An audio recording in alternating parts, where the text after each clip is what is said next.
Hello friends, welcome my YouTube channel maths magic. आज का हमारा टॉपिक है अलजेब्रा, बीजगणित।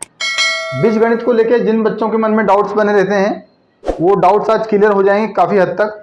और कोशिश भी यही है कि आप लोग काफ़ी आसानी से और इजी तरीके से बीजगणित को समझें और बीजगणित के जो सवाल हैं वो हल करना सीखें। तो आइए शुरू करते हैं कि बीजगणित क्या है। तो बीजगणित गणित की वह शाखा है। देखिए, गणित को यदि एक पेड़ माना जाए तो बीजगणित उसकी एक ब्रांच है, एक शाखा है। तो बीजगणित गणित की वह शाखा है जिसमें संख्याओं के स्थान पर चिन्हों का प्रयोग किया जाता है। और संख्याओं का चिन्हों का प्रयोग साथ में भी किया जाता है।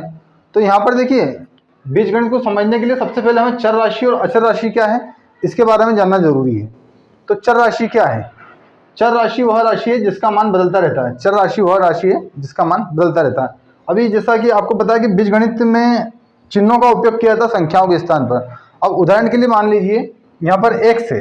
अब x की जगह पर x के स्थान पर 2 भी हो सकता है, x के स्थान पर 4 भी हो सकता है और x के स्थान पर x + 2y भी हो सकता है। तो यहाँ पर क्या है, मान बदलते रहते हैं। चर राशियों के मान बदलते रहते हैं, हमेशा समान नहीं होते हैं। अब देखिए x, मान लीजिए एक कक्षा में विद्यार्थियों की संख्या x है। अब x का मतलब क्या हो सकता है? 2 भी हो सकता है, 4 भी हो सकता है, 6 भी हो सकता है। या फिर मान लीजिए कि टेलीविज़न का प्राइस, एक टीवी का जो मूल्य है वो x है। अब x का मतलब क्या है? x जो है वो हिडन है, x की जो अमाउंट है वो हिडन है। अब यहाँ पर x को चर राशि कहा जाता है। अब उसी तरह अचर राशियाँ होती हैं। तो अचर राशियाँ क्या है? वह राशि जिसका मान कभी नहीं बदलता। अचर राशियों का मान कभी नहीं बदलता। अचर राशियाँ समान हमेशा एक जैसी ही होती हैं। उदाहरण के लिए देखिए, 1 = 1, एक का मतलब एक ही होता है, 4 का मतलब 4 होता है और 5 का मतलब 5 होता है। यहाँ पर 1 = 1 ही होंगे, 1 ही होंगे। यहाँ पर मान लीजिए एक चॉकलेट की प्राइस 1 है, 1 रुपीज़ है, मतलब 1 रुपये है। या 4 रुपीज़ है तो 4 रुपीज़ है, या 5 रुपीज़ तो 5 रुपीज़ है। यहाँ कुछ हिडन नहीं है। यहाँ पर ये नहीं हो सकता कि 1 रुपये लिखा है और 4 रुपये प्राइस है उसका। या 4 है, एक कक्षा में छात्रों की संख्या 4 है तो बोला 4 है पर है 5 एक्चुअल में। या 5 लिखा है और 7 है, नहीं, यहाँ वास्तव में वही है जो प्रत्यक्ष दिख रहा है, जो सामने दिख रहा है। तो आइए आगे बढ़ते हैं कि चर राशियों को देखिए। अब यहाँ पर एक और चीज़ है, इस तरह से ये समीकरण बनते हैं, इस तरह से समीकरण बनाए जाते हैं चर राशियों को, अचर राशियों को। देखिए, इसमें चिन्हों का भी उपयोग किया जाता है और संख्याओं का उपयोग भी किया जाता है। यहाँ पर देख लीजिए 2x + 3, यहाँ पर डिजिट्स भी हैं और चर राशियाँ भी हैं। इसे मिला के समीकरण तैयार किए जाते हैं। अब इसका चर राशियों का जोड़, घटाव, गुणा, भाग किस तरह से होता है, आइए उसके बारे में डिस्कस करते हैं। तो सबसे पहले हम बात करते हैं चर राशियों के जोड़ के बारे में। तो चर राशियों का जोड़, देखिए इसमें जोड़ जो होता है वो एक से दिखने वाली, जो बराबर हो, समान हो, उनका ही योग होता है। जैसे यहाँ पर x + x, x में यदि आप जोड़ेंगे x को तो सिर्फ x को जोड़ सकते हैं, x में x को जोड़ेंगे तो 2x यहाँ पर हो जाएगा। अब देखिए, यदि आप यहाँ पे चाहते हैं कि x + y कर दिया जाए तो यहाँ पर ये पॉसिबल नहीं है, ये संभव नहीं है। अब यदि यहाँ पर जोड़िए 5x + 3x, ये पॉसिबल है, ये चीज़ें संभव है। तो यहाँ पर देखिए अंकों का योग हो जाएगा और ये संख्याएं सेम रहेंगी, 5 और 3 8 और ये x। जो समान हो दिखने में, जो बिल्कुल समान हो, उसका योग क्या था। अब यहाँ पर अंकों से कोई मतलब नहीं है कि अंक क्या है, 5 है, 3 है, उन अंकों को जोड़ दिया जाएगा और यहाँ पर ऐड कर दिया जाएगा। अब एग्जाम्पल एक और देख लीजिए कि यहाँ पर 5x है, 5x है। अब इसमें प्लस करना है, किसे x का प्लस करना है, x को। तो 5x और 1x कितने हो गए, 6x। यहाँ पर ये आपके मन में डाउट हो सकता है कि 5x + x = 5x + x = 6x। अब यहाँ पर एक और क्वेश्चन देख लीजिए, मान लीजिए 150x है, 150, 150x है या 150x है। अब इसमें जोड़ना है, किसे जोड़ना है, 25y को, 25y इक्वल क्या है, कुछ भी नहीं है।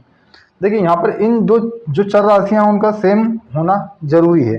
अब यहाँ पर 150 + 25x, 150x + 25x, तो 175x। तो यहाँ पर आप काफ़ी इजी तरीके से समझ सकते हैं कि चर राशियों को जोड़ने के लिए चरों का समान होना जरूरी है। दोनों चर का समान होना जरूरी है। जैसे ऐड कर रहे हैं उसे भी दोनों चर राशियों का समान होना जरूरी है। अब यहाँ पर चर राशियों का घटाव, अब चर राशियों का घटाव किस तरह से होता है देखिए। तो जिस तरह से चर राशियों का जोड़ होता है उसी तरह से चर राशियों का घटाव भी होता है। चर राशियाँ किस तरह से घटती हैं देखिए जरा।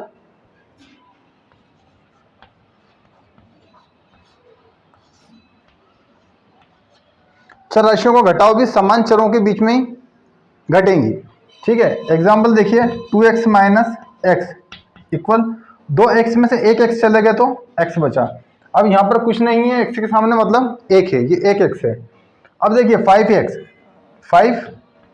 5x माइनस 3x, तो देखिए ये डिजिट सेम ही है। 5 में से माइनस कर दीजिए 3 को, कितने हो गए 2x।